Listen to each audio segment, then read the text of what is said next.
نحمده ونصلي على رسوله الكريم اما بعد فاعوذ بالله من الشيطان الرجيم بسم الله الرحمن الرحيم رب اشرح لي صدري ويسر لي امري واحلل عقدة من لساني يفقهوا قولي وان امرأة اگر کوئی عورت خافت ڈرتی ہو، کس سے؟ من بالہا اپنے شوہر سے، اپنے شوہر کے بارے میں ڈرتی ہو اس کی دو باتوں سے، نشوزن سرکشی سے، بدسلوکی سے، مثلا مار کٹائی کرتا ہے، بد اخلاقی برتتا ہے، زیادتی کرتا ہے، چھوٹی چھوٹی بات پر بہت غصہ کرتا ہے، او اعراضن یا بے رخی کرتا ہے، روٹھ جاتا ہے، چھوٹی چھوٹی بات پہ بولنا چھوڑ دیتا ہے۔ اب عورت کیا کرے؟ کب تک نبھائے؟ کب تک ڈانٹ کھائے؟ کب تک بے رخی برداشت کرے؟ کہاں جائے؟ ایسی عورت کو کیا کرنا چاہیے؟ یہاں آپ قرآن کا یہ انداز بھی دیکھ سکتے ہیں کہ اللہ تعالیٰ انسانوں کو صرف قانون نہیں دینا چاہتے، انسانوں کے اندر کی اصلاح چاہتے ہیں۔ صرف معاشرے کے ایک حصے کو ہی نہیں نوازنا چاہتے، سب کا بھلا چاہتے ہیں، سب کا فائدہ، اور معاشرے کے کمزور طبقات کے حقوق دیے بغیر عورتوں کو بھی ان کا حق صحیح طور پر نہیں دیا جا سکتا، کیونکہ معاشرے کے مختلف افراد ایک دوسرے سے جڑے ہوئے ہوتے ہیں، ایک دوسرے سے ملے ہوئے ہوتے ہیں۔ بالکل ایسے ہی انسانی معاشرے کو جیسے ایک جسم سے تعبیر کیا گیا۔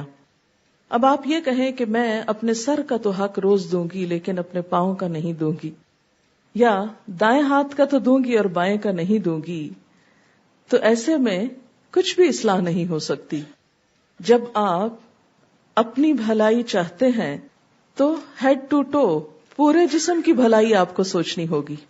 مثلاً آپ دیکھیں کہ اس وقت دنیا میں جیسے امن و امان کو خلل ہے، تو اگر ہم کسی ایک خاص خطے میں امن قائم رکھنا چاہتے ہیں اور باقیوں کو اگنور کر دیتے ہیں تو کیا ہوگا؟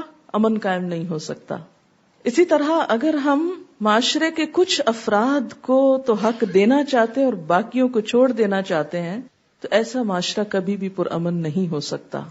ایک خاندان کے اندر ایک شخص کو تو حق مل رہا ہے اور دوسرا محروم ہے تو اس خاندان میں کبھی خوشیاں نہیں ہو سکتی۔ کسی بھی کپل میں اگر صرف مرد کو حقوق مل رہے ہیں اور عورت محروم ہے تو ان دونوں کے آپس کے تعلقات درست نہیں ہو سکتے۔ اس میں ہوتا ہے یہ کہ عموماً جو طاقتور ہے وہ تو اپنا حق چھین کے بھی لے جاتا ہے، لیکن کمزور کو دلوایا جاتا ہے۔ اور اگر ہم بطور عام قرآن کا مطالعہ کریں تو یہ بات سامنے آتی ہے کہ کمزوروں کے حقوق کا خاص طور پر لحاظ رکھنے کا حکم ہے۔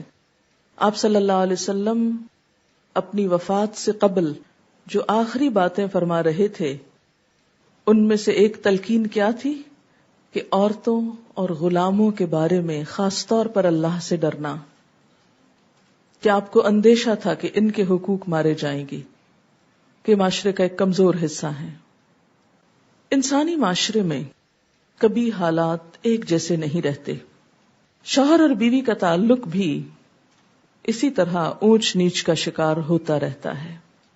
کبھی ایک فریق خوش ہے تو دوسرا ناراض ہے، کبھی دوسرا خوش ہے تو پہلا ناراض ہے، کبھی ایک اپنی ذمہ داری پوری کر رہا ہے اور دوسرا غافل ہے، اور کبھی وائس ورثہ۔ دونوں کے تعلقات میں اتار چڑھاؤ آتا رہتا ہے۔ انسان صرف گوشت، ہڈی اور خون سے بنا ہوا نہیں، انسان کے اندر لطیف احساسات اور جذبات بھی ہیں جو مختلف اوقات میں تبدیل ہوتے رہتے ہیں۔ تمام جذبات کا مرکز دل ہے۔ دل کو عربی میں قلب کہتے ہیں۔ قلب کا معنی ہوتا ہے الٹ پلٹ ہونا۔ انسان کا دل الٹ پلٹ ہوتا رہتا ہے، اور یہ تمام انسانوں کے ساتھ ہے۔ اگر آپ دیکھیں اپنے بچپن کو تو اس وقت آپ کی پسند کچھ اور تھی۔ ایک بچہ دنیا میں سب سے زیادہ اپنی ماں کو چاہتا ہے، اس کی طرف دوڑ دوڑ کر جاتا ہے ہر خوشی اور غم کے وقت. لیکن آپ نے دیکھا کہ بچے جب بڑے ہوتے ہیں، ٹین ایج میں آتے ہیں، تو ماں باپ کا رول ان کے لیے سیکنڈری ہو جاتا ہے. اب ان کے دوست اور معاشرہ ان کے لیے زیادہ امپورٹنٹ ہو جاتا ہے. پھر وہ عمر گزرتی ہے، شادی ہوتی ہے، پھر خاندان اہم ہونے لگتا ہے. شادی کے ابتدائی دنوں میں شوہر اور بیوی آپس میں ایک دوسرے کے لیے اٹریکشن محسوس کرتے ہیں. جب بچے ہو جاتے ہیں تو ان کی پرائرٹی پھر اپنی ذات سے زیادہ ان کے بچے ہو جاتے ہیں. پھر جب انسان بڑھاپے کی طرف قدم رکھتا ہے پھر اس کی پرائرٹیز بدل جاتی. زندگی کے مختلف حصوں میں انسان کی سوچ بدلتی رہتی ہے.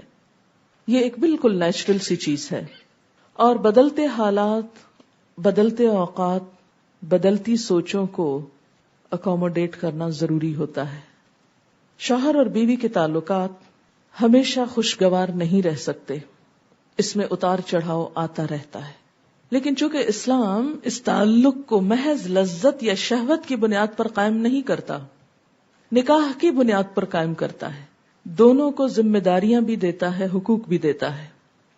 اسلام میں شادی کا تصور یہ نہیں کہ جب تک اٹریکشن ہے اکٹھے رہو، جب ختم ہو جائے تو الگ ہو جاؤ. نہیں، کیونکہ بنیاد صرف اٹریکشن نہیں، بنیاد ایک نئے خاندان اور انسانیت کی تعمیر ہے. اکثر ایسا بھی ہوتا ہے کہ ابتدا میں انڈرسٹینڈنگ نہیں ہو پاتی، جو وقت گزرتا ہے ہوتی چلی جاتی ہے، ایک دوسرے کو سمجھنے لگتے ہیں.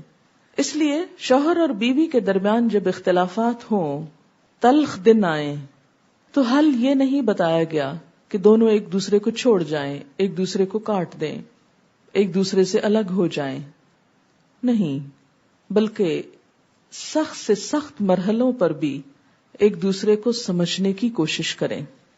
پیچھے سورۃ النساء میں آپ پڑھ چکے ہیں کہ واللاتی تخافون نشوزہن، وہ عورتیں جن کی سرکشی کا تمہیں خوف ہو. تو یہ نہیں کہا کہ ان کو کاٹ کے پھینک دو، طلاق دے کے کک آؤٹ کر دو، گھر سے نکال دو. نہیں، کیا فرمایا؟ فعظوہن، انہیں سمجھاؤ. اور بعض کون سی نصیحت ہوتی ہے؟ جو دل میں اتر جائے پوری خیر خواہی کے ساتھ. نہ سمجھے تو کیا کرو؟ ان کو اگنور کرو، بے رخی تھوڑی اختیار کرو، شاید اب پلٹ آئیں، اصلاح ہو جائے. اسی طرح یہاں اب یہ بتایا گیا کہ اگر ایک عورت اپنے شوہر کی بے رخی سے، بدسلوکی سے ڈرتی ہو تو وہ کیا کرے؟ کیا وہ بھی گھر چھوڑ کے چلی جائے، معصوم بچوں کو چھوڑ دے، اپنا حق لیتے لیتے دوسرے لوگوں کے حقوق ختم کر دے؟ اسلام نے یہ نہیں سکھایا کہ وہ اس سے طلاق لے لے. اگرچہ خلا کا رستہ رکھا، لیکن پھر بھی معاشرے کی مجموعی بہتری کے لیے یہاں کیا سکھایا جا رہا ہے کہ کوئی حقوق کی کمی بیشی کر کے آپس میں کوئی راضی نامہ ہی رکھیں. کیونکہ عورت دوسری آپشن سوچے، اگر وہ طلاق لے لیتی ہے تو اس کے بچوں کا کیا ہوگا؟ وہ ایک چھوٹے مسئلے کے حل کے لیے ایک بڑے مسئلے میں گرفتار ہو جائے گی. تو یہ عقل مندی کی بات نہیں ہوتی کہ چھوٹے مسئلے کے حل سے بڑے مسئلے کھڑے کر لیں آپ، یا ناقابل حل مسائل شروع کر دیں آپ. آپ دیکھیں کہ بعض اوقات ہمیں کسی سے چھوٹی سی تکلیف پہنچتی ہے تو ہم کیا کرتے ہیں؟ اسے گالی دے ڈالتے ہیں. کیا ہوتا ہے؟ وہ دوسرا 2 دیتا ہے، آپ اسے 1 لگاتے ہیں، وہ 2 مارتا ہے آپ کو، اور نتیجہ کہاں جا پہنچتا ہے. تو بہتر نہیں تھا وہ جو پہلے چھوٹی سی بات تھی اسے سب کڑوا گھونٹ پی جاتے، صبر کر لیتے. اللہ صبر کرنے والوں سے محبت رکھتا ہے. کسی سے چھوٹی سی تکلیف پہنچی، آپ نے غصے میں بڑا شدید ری ایکشن ظاہر کیا، اب جب آپ اس کو دیکھتے ہیں تو پریشان ہوتے ہیں، شرمندہ ہوتے ہیں، دل میں کڑتے رہتے ہیں، ایک ماحول پلیوٹ ہو گیا. کیا پایا آپ نے؟ لیکن اگر آپ اس موقع پہ ضبط کر جاتے، صبر کر جاتے، نتیجہ کیا نکلتا کہ وہ شخص جس نے آپ پہ زیادتی کی وہ بھی شرمندہ ہوتا، اور شاید وہ خود معافی مانگ لیتا، میرا قصور تھا، میری زیادتی تھی. لیکن عموماً ہم ایسے مواقع پر کیا کرتے ہیں؟ جواباً شدید ری ایکشن ظاہر کرتے ہیں. وہ وقتی طور پر تو شدید ری ایکشن ہم نے کر لیا، پایا کیا؟ انسان دیکھے حاصل کیا ہوا، ہم پاتے نہیں، پھر کھو دیتے ہیں. تو ایسی تمام خواتین جو اپنے شوہروں کے ہاتھوں تنگ ہوں، ان کا یہاں حل بتایا جا رہا ہے کہ وہ تھوڑے سے صبر سے کام لے لیں، تھوڑے سے اپنے حقوق کو جانے دیں. اللہ دیکھ رہا ہے، اللہ اس کا بدلہ ضرور دے گا. اس کا حل صرف یہ نہیں کہ آپ گھر چھوڑ کے بھاگ جائیں یا جواباً شوہر کو پیٹنے لگے. وہ تو گھر نہ ہو جائے گا، ایک کشتی خانہ ہو جائے گا، ایک دنگل ہو جائے گا. دنگل بنانا چاہے تو بنائیں. اسی لیے وہ جو پہلے بھی میں نے بات کی تھی کہ مرد مار سکتا تو عورت کیوں نہیں مار سکتی؟ عورت کو اللہ نے مارنے سے روک کر اس دنگل کو ختم کیا، ورنہ باکسنگ شروع ہو جاتی گھر میں تو گھر گھر نہ رہتا۔ تو یہاں پر کسی بھی نزاع کے موقع پر، جھگڑے کے موقع پر، فساد کے موقع پر، بد اخلاقی کے موقع پر، بد سلوکی کے موقع پر جب ایک شخص زیادتی کر رہا ہو تو جواب میں تھوڑے سے دھیمے ہونے میں آپ کی کوئی بے عزتی نہیں۔ لوگ سمجھتے ہیں ہماری بے عزتی نہیں۔ حدیث میں آتا ہے من تواضع للہ رفعہ اللہ، جس نے اللہ کے لیے عاجزی اختیار کر لی، تواضع اختیار کر لی، اللہ اس کو بلندی دے گا، اللہ اس کو بڑا کر دے گا، وہ چھوٹا نہیں رہتا۔ ایک دانہ گندم کا ایک دانہ ہوتا ہے، جب وہ مٹی میں ملتا ہے تو اس سے 700 دانے بنتے ہیں۔ اگر وہ اکڑا رہے اور کہ میں مٹی میں نہیں جاتا، میری اس میں ذلت ہے، میں شیشے کی بوتل میں رہنا چاہتا ہوں، 100 سال بھی شیشے کی بوتل میں رہے تو کھایا جائے گا، اندر سے اوپر سے خالی خول کھڑا رہے گا، اندر سے کھا لیا جائے گا، اور اس سے 700 کبھی نہیں بنیں گے۔ تو جو لوگ زندگی میں تکبر کا رویہ اختیار کرتے ہیں، اپنی انا کے خول میں رہتے ہیں کہ جی ہم بڑی شے ہیں، وہ کچھ نہیں پاتے۔ تھوڑا جھک جانا، تھوڑا عاجزی اختیار کرنا۔ اور آپ نے دیکھا ہوگا کہ ہر دور میں معاشرے کے اندر یہ مسئلہ باقی رہا ہے، بہت سی عورتوں کو ایسے حالات سے سابقہ پیش آتا ہے کیونکہ مرد کی فطرت میں اللہ تعالیٰ نے قدرتی طور پر ایک اپر ہینڈ رکھ دیا، ایک برتری کا احساس رکھ دیا۔ جسمانی طور پر بھی مرد طاقتور ہوتا ہے کیونکہ اس کے کام جو اس سے ایسے اللہ نے لینے تھے۔ اس کے برعکس عورت چونکہ ماں ہے، اس کے اندر لطیف جذبات ہیں، احساسات ہیں، شفقت ہے، محبت ہے، ممتا ہے، نازک احساسات ہے، کیونکہ ماں بننے کے لیے یہ سب کچھ بہت ضروری تھا، یہ شفقت، یہ کیئر، یہ لو، یہ سب کچھ۔ اب ایک کی فطرت کچھ ہے، ایک کی نرم ہے، دوسرے کی سخت ہے، اور دونوں کا جوڑ ہے۔ اب ہو تو کیا ہو، کیا کیا جائے؟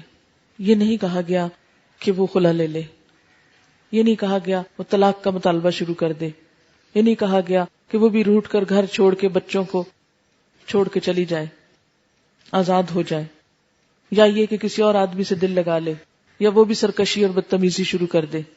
یہ حل نہیں بتائے گئے۔ کیا کہا گیا؟ فلا جناح علیہما، تو کوئی گناہ نہیں ان دونوں پر، دونوں کو سمجھایا گیا ان یصلحا بینہما، کہ آپس میں صلح کر لیں۔